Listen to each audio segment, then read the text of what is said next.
इसलिए बंगाल में हमें जिस तरह की अराजक स्थिति की सामना करना पड़ रहे हैं, चाहे चुनाव हो या चुनाव ना हो।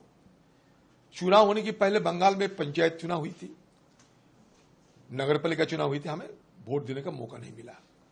नामांकन भरने भी मुश्किल होने पड़े हमें। और चुनाव के बाद, चुनाव के दिन, चुनाव के पहले, चुनाव के बाद लूट और लूट, जबरदस्ती चुनाव में जीत हासिल किए जाते हैं। और उसके बाद पंचायत गठन करने के लिए भी इस तरीके की दहशतगर्द बंगाल के रीति रिवाज बन चुके हैं।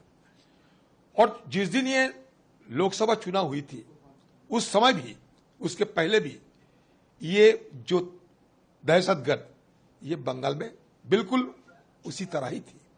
चुनाव के दिन हो सकते कोई केंद्रीय बाहिनी की जो सेंट्रल फोर्सेस तैनात की चलते कुछ जगह वोट जरूर हुई थी, लेकिन ये हम दावे के साथ नहीं कह सकते कि बंगाल में हर जगह चुनाव शांतिपूर्ण तरीके से हुआ था। ये नहीं, बंगाल में हर जगह शांतिपूर्ण तरीके से चुनाव नहीं हुआ था, इसलिए कि चुनाव के दिन जिस तरीके की हिंसा और दहशतगर्द की माहौल बंगाल में पैदा हुआ था, ये सारे आपका कैमरे के अंदर ही है। अच्छा, चुनाव खत्म होने के बाद जितने सारे सीट जीत हासिल कर चुके हैं, फिर भी दहशतगर्द करने के लिए उनका कोई रोकथाम नहीं दिखते थे। जहां जहां विपक्ष लोगों की कोई नुमाइंदे होते हैं, चाहे पंचायत लेवल पे, ये नगरपालिका लेवल पे, जबरदस्ती उनको पार्टी में शामिल किया जाता। पुलिस से डरा के, धमका के, मार के, पीट के, लालच दिखा के चलते रहते हैं। यही कोई बात अगर नहीं सुनते तो उनकी मौत की घाट उतर जाते हैं।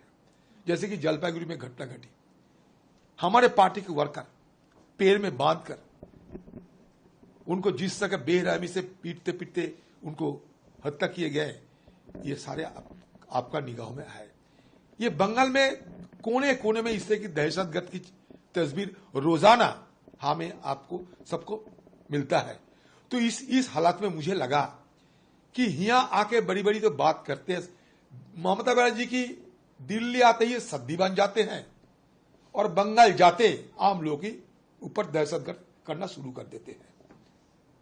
She is playing saint in Delhi, but actually हर party is playing devil in Bengal. जब दिल्ली आती है ममता बनर्जी स्वाधी बन जाती है, कलकत्ता उतरते ही बस उनका अपना रूप निकल जाते हैं। और इसका गवाह सारे बंगाल की रोजाना जो घट रहे हैं बंगाल में कोने कोने में, इसमें ये सख्त जाहिर हो।